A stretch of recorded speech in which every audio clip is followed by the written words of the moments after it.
Assalamualaikum warahmatullahi wabarakatuh. Halo teman-teman semuanya. Perkenalkan nama saya Epi Rahmaning Tias, NIM 230161070, kelas 5 BDG A102, Prodi Bisnis Digital. Dalam video pembelajaran kali ini, saya akan membahas tentang contoh penerapan manajemen pengetahuan di Indonesia. Pengertian manajemen pengetahuan. Manajemen pengetahuan atau knowledge management adalah suatu proses terstruktur untuk mengidentifikasi, mengumpulkan, menyimpan, membagikan, dan menggunakan pengetahuan yang dimiliki oleh organisasi. Terdapat dua jenis pengetahuan. Yang pertama, pengetahuan tacit knowledge. Pengetahuan yang ada dalam pikiran seseorang seperti pengalaman, keterampilan, intuisi, dan insight. Yang kedua, explicit knowledge. Pengetahuan yang sudah terdokumentasi seperti SOP, laporan, modul, buku panduan, dan data. Apa sih tujuan manajemen pengetahuan? Manajemen pengetahuan bertujuan agar pengetahuan yang ada tidak hilang, bisa digunakan kembali, dan menjadi dasar inovasi serta perbaikan layanan. Di Indonesia, manajemen pengetahuan menjadi penting karena banyak pegawai yang pensiun dan membawa pengetahuan penting. Perubahan teknologi menuntut organisasi menjadi lebih cepat dan adaptif.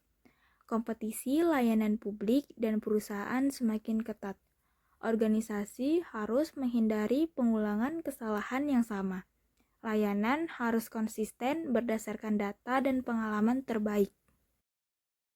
Sekarang kita masuk ke contoh penerapan manajemen pengetahuan di Indonesia. Yang pertama, penerapan manajemen Kemendikbudristek. Dalam sektor pendidikan, penerapan knowledge management terlihat pada portal Rumah Belajar, Komunitas Guru Belajar, repositori jurnal dan skripsi, modul pembelajaran digital. Dampaknya, pengetahuan guru lebih merata, inovasi pembelajaran meningkat, mahasiswa dan dosen lebih mudah mencari referensi. Penerapan manajemen Kementerian Keuangan menerapkan manajemen pengetahuan melalui modul pelatihan lengkap, SOP layanan, kebijakan fiskal, laporan audit, video pembelajaran pegawai. Dampaknya, pegawai baru dapat belajar lebih cepat, pengambilan keputusan lebih konsisten, kesalahan berulang dapat dihindari, Kemenku memiliki budaya pembelajaran yang kuat. Penerapan manajemen Kementerian Kesehatan. Dalam sektor kesehatan, Kemenkes memiliki penerapan knowledge management yaitu pedoman medis, protokol kesehatan, data penyakit, SOP puskesmas dan rumah sakit, video pelatihan tenaga kesehatan. Dampaknya, pelayanan kesehatan lebih standar, penanganan penyakit lebih cepat, tenaga kesehatan di daerah terpencil tetap mendapatkan informasi terkini. Penerapan manajemen Pertamina. Menerapkan manajemen pengetahuan melalui Pertamina Knowledge Center, dokumentasi operasi kilang, transfer pengetahuan dari senior, modul pelatihan keselamatan kerja.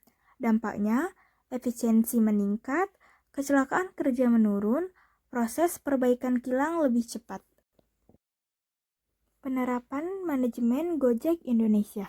Sebagai perusahaan teknologi, Gojek mengelola pengetahuan melalui data analitik, SOV driver dan merchant, video pelatihan driver penelitian perilaku pengguna.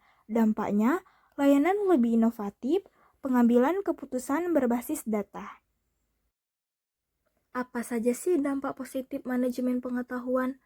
Manajemen pengetahuan memiliki banyak dampak positif, yaitu layanan publik menjadi lebih cepat dan transparan, pengambilan keputusan lebih berkualitas, efisiensi meningkat biaya, inovasi organisasi bertambah, kesalahan berulang dapat dicegah, pegawai baru mudah belajar, organisasi menjadi learning organization. Dan yang terakhir, kesimpulan. Penerapan manajemen pengetahuan di Indonesia menunjukkan bahwa banyak organisasi baik pemerintah, perusahaan swasta, lembaga pendidikan maupun komunitas sudah mulai menyadari pentingnya pengetahuan sebagai aset strategis. Melalui berbagai inisiatif seperti sistem informasi berbasis digital, portal berbagi pengetahuan, pelatihan, dokumentasi pengalaman, dan inovasi berbasis data, organisasi berupaya meningkatkan kualitas layanan, efisiensi operasional, dan daya saing. Demikian video pembelajaran tentang penerapan manajemen pengetahuan di Indonesia. Semoga video pembelajaran ini bermanfaat bagi kita semua.